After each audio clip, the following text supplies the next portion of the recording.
So this is a great opportunity for me to say, go Navy.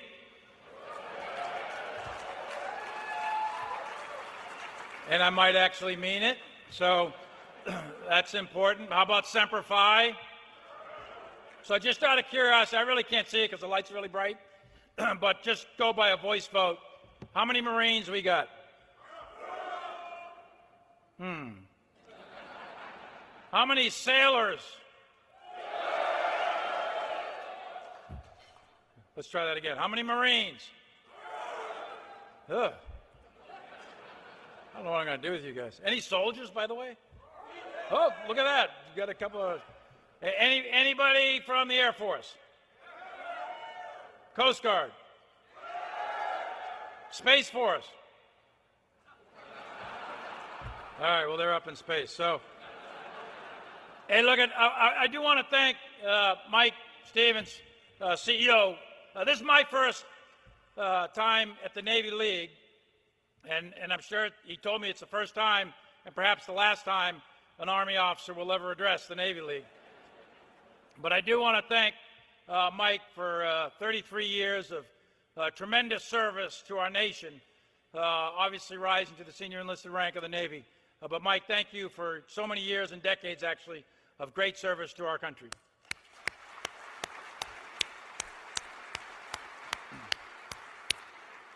And there's a lot of admirals, generals, senior civilians, CEOs, lots of folks here that I should call out by name, but I won't because there's just too many of you. But just so that you know, I recognize that each and every one of you is very special and is very important, and I want to thank you all for taking the time to be here. I do want to address a few things. This is the 55th year of the Navy League putting on this luncheon and putting on this event where we bring together not only naval leaders and Marine Corps leaders and also space and air, but all the industry leaders. And that's important because it's a team of teams that goes into defending our country. And also the allies and partners that are here. There are 42 countries at this conference, and that's not unimportant. Anyone who's read the National Defense Strategy knows that one of its principles, one of the core elements of the NDS, is to leverage our allies and partners. Secretary Austin and I were in a session this morning, in fact, where we were discussing how better to do that in the future. And it's one of the great asymmetric advantages that we have. So thanks to all of you, allies and partners, for being here, because the United States, armies and navies and air forces and Marines, we don't fight wars. Nations fight wars. And we fight wars as a joint force, and we fight in a combined environment with our allies and partners. So thank you all for being here, and I'd like a quick round of applause for the allies and partners that are here.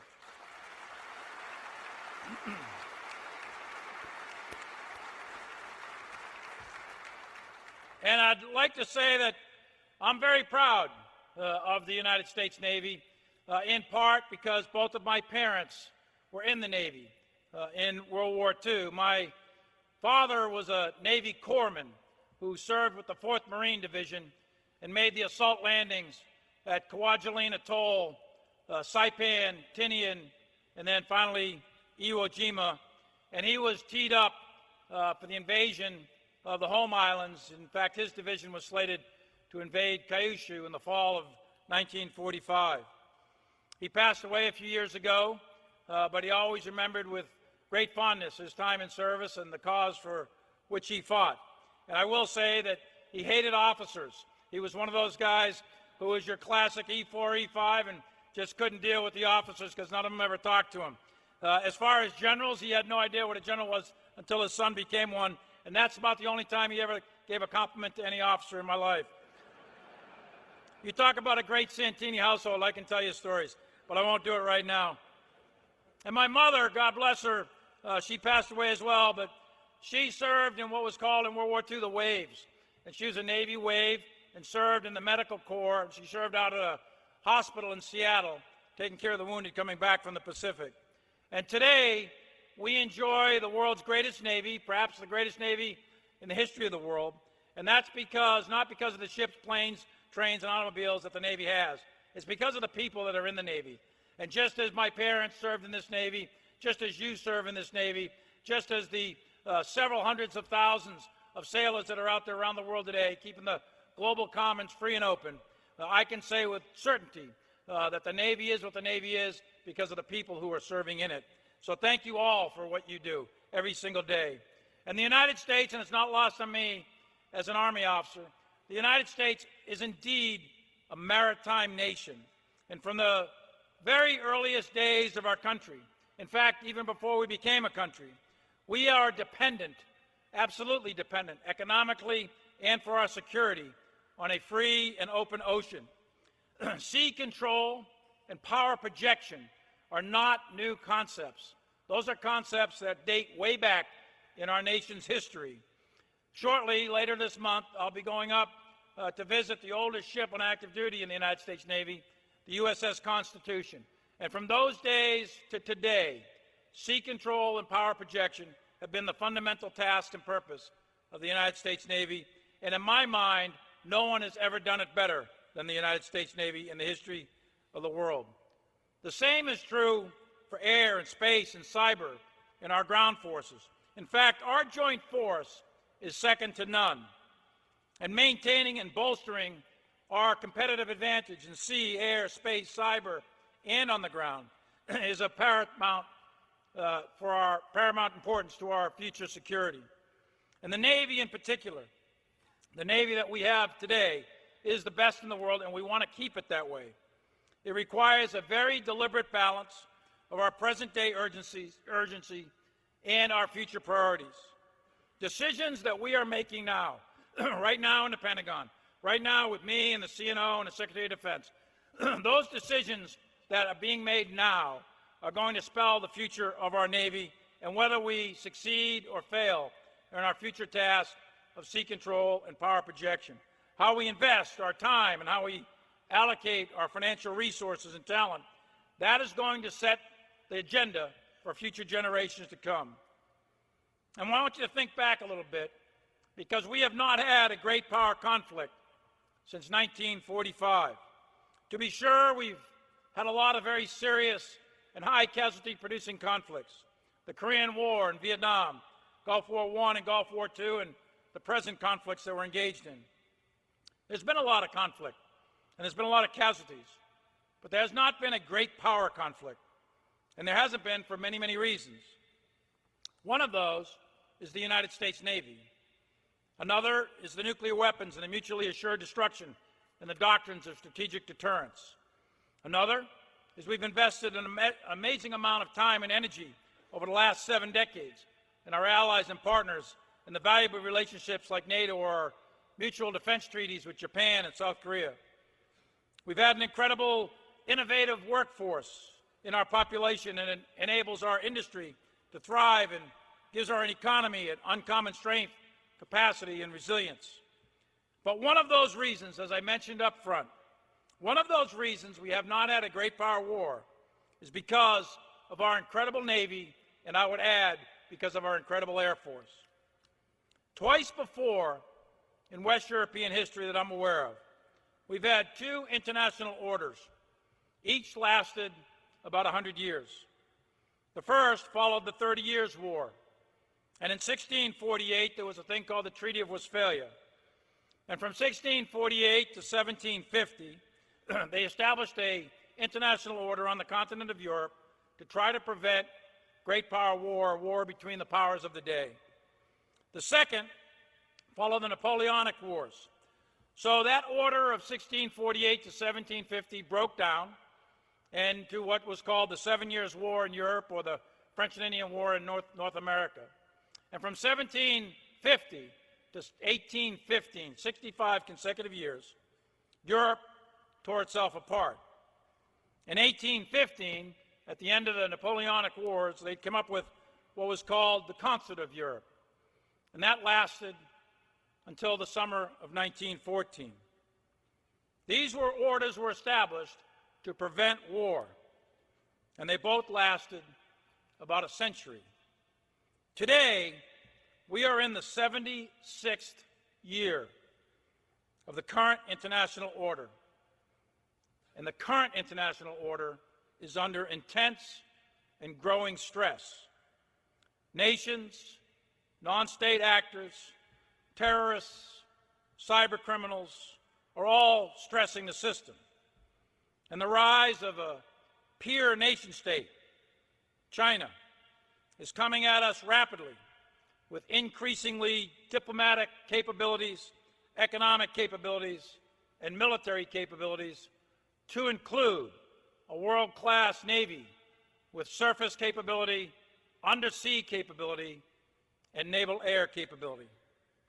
China will be a major agent of change to the current international order. Of that, there is little doubt. And in this dynamic geostrategic context, there is another factor. We are currently experiencing a significant and very fundamental change in the character of war. Not just the nature of war, which more or less stays constant because it's based on politics and human nature, and it's fog and friction and chance. Those sort of things will be constants that we'll always have to deal with. But the character of war, how we fight, the organizations we fight with, the technology we use, those change often. But they don't change in a fundamental way very often. The last fundamental change that we can see in the character of war really occurs between World Wars I and II, where we witness mechanization and tanks and tracked vehicles for the ground forces, and we see the introduction of the airplane and all the implications it had for naval and ground-based air power. We combine those with advances that led to wireless communications, and specifically the introduction of the radio, which allowed command and control from great distances to become a possibility. And there are many other capabilities, radar, proximate fuse artillery, and so many more. All of those in combination changed the fundamental character of war. And every country, the United States, Japan, Germany, Russia, Britain, France, every country had access to all of those technologies. And every one of them combined them in a different way. Every one of them had a different tactic, a different organization, a different technique, and they trained their leaders differently. But one of those countries, Germany, combined those technologies in a very specific German way of war, which we now call blitzkrieg. They integrated these technologies through their organizations and leader development in such a way that Nazi Germany was able to overrun Western Europe in only 18 months. Right here, at this very moment, here in National Harbor where we are, we can see a fundamental change in the character of war is currently underway. And it's not the first time this city has experienced such a thing. Go back to 1916, just outside these walls. America had not yet entered World War I, but within a year, the purpose of this port would revolutionize, and the state of Maryland converted a small maritime organization into Squadron 8 of the 5th Naval District. With about 100 men and 19 small boats, the Oyster Navy, as it was called, patrolled Maryland waters until 1918, even after the war had ended. Maryland had become a naval hub for recruiting, intelligence, and waterway security. But at the beginning of World War I and later at the beginning of World War II, we, the United States, were terribly unprepared. We headed across the Atlantic in 1917, unready for the rigors of trench warfare. The training, the doctrine, the weaponry of 1917 and 1918, and then again in 1939 and 40 and 41 and 42 and so on. All of that we were unprepared for. Marylanders were the lion's share of the 29th Division and the newly formed 79th Division that both served in France. And both of them fought in the bloody battle of the Meuse-Argonne, the bloodiest battle in American history. Both those divisions suffered tremendous casualties. In fact, 1 in every 3 soldiers were killed or wounded. And put that in perspective, look to your left and your right in this very room and imagine that 1 out of 3 is killed or wounded. To give us a broader sense of great power war, consider that 26,000 U.S. soldiers and Marines were killed in the 6 weeks from October to November 1918 in the Battle of the Meuse Argonne. Consider the Second World War, where 26,000 U.S. troops were killed in the 8 weeks from the landings at Normandy to the liberation of Paris. At the same time, 18,000 more Americans were killed in the Central Pacific, where my father was, in the Marianas Campaign at Saipan and Tinian, in the South Pacific, in China, Burma, India, and Italy. In that fateful summer of 1944, 58,000 Americans were killed in action, in the air, at sea, inland, in 5 weeks, in 5 theaters of war, in a very short period of time. That is the human cost of great power war. From 1914, the beginning of World War I, through 1945, more or less a 30-year period, about 150 million people gave their lives in the slaughterhouse of war in World Wars I and II. Those are the grim calculations, the butcher's bill in blood. And in neither war was America prepared. Failure to recognize, adapt, and capitalize on the changing character of war, failure to see the future, produces devastating consequences. And it did for our military. It results in losses on a scale that's difficult to fathom and that none of us alive today have ever experienced. Today, there's a whole set of technologies that are driving the fundamental change in the character of war. And if we fail to adapt, if we fail to change, then we will be condemning a future generation to that which preceded us in the last century. If we, the United States military, along with our industry and our international partners, do not adapt and do not change, if we don't increase and accelerate our change over the next 10 years, then we are condemning that future generation to what occurred 3 decades ago. It's not about the sheer volume of weapons. It's not about numbers. It's not about the machines we possess. It's about having a different set of capabilities, capabilities that can deter our adversary and win if deterrence fails. It isn't about how much money we're spending. It's what we're spending it on and how it reflects the operating environment of tomorrow. Consider right now precision munitions in combination with our ubiquitous ISR capability, and where we can now see and map and sense the world around us like at no time in human history. And we can shoot at ranges never before known.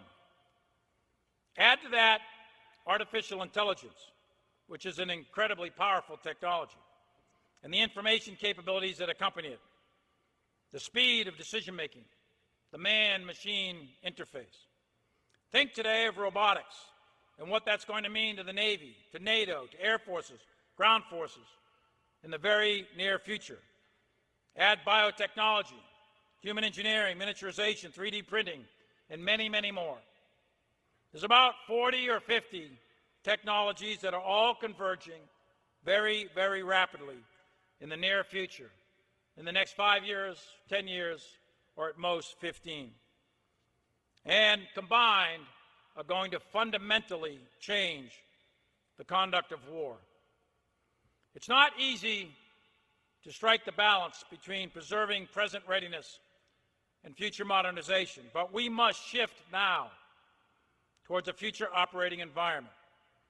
In the Joint Force, we have prioritized nuclear modernization, long-range fires, hypersonic technology, artificial intelligence, shipbuilding, microelectronics, space, cyber, and 5G as the top-tier technologies we want to fully develop.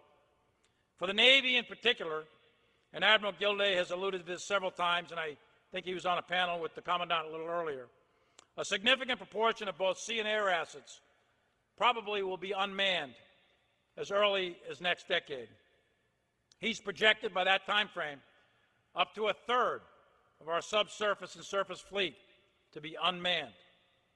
Additionally, about 40 to 60% of future air forces, air wings, and squadrons will be robotic, pilotless, and they'll be teamed up with manned aircraft in fourth and fifth generation.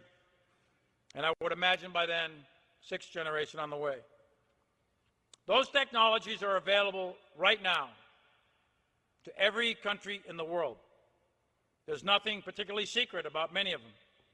And I would argue that the country that masters those technologies, combines them with their doctrine, develops our talent, our troops, our sailors, our admirals, all of the leadership teams to take maximum advantage, that country is likely to have a significant and perhaps decisive advantage at the beginning of the next war.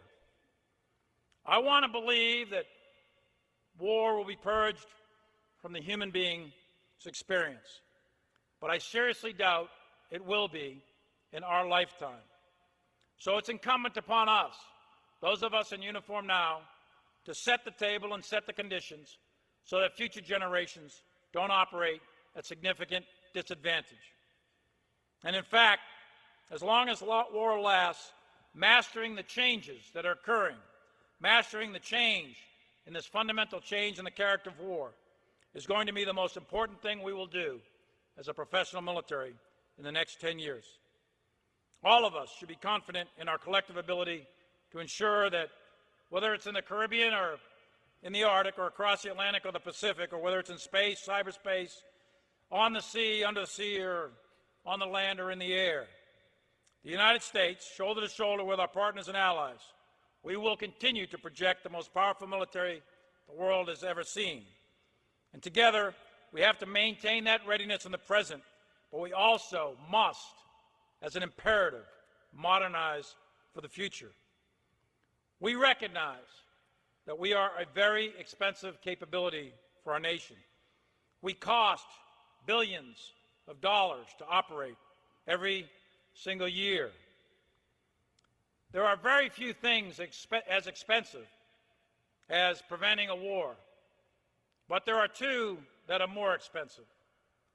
One is fighting a war, and the most expensive of all is fighting and losing a war. Every single cent spent on the U.S. military is an investment. It's an investment to maintain global great power peace in order to deter war. Our task as a military is to be prepared for war. And by doing that task, we hopefully will prevent war. But if war does break out, then our task is to win that war. We exist for no other purpose. We are ready right now, today, and we must be ready in the future. And that future begins right now with our United States Navy. Thank you very much.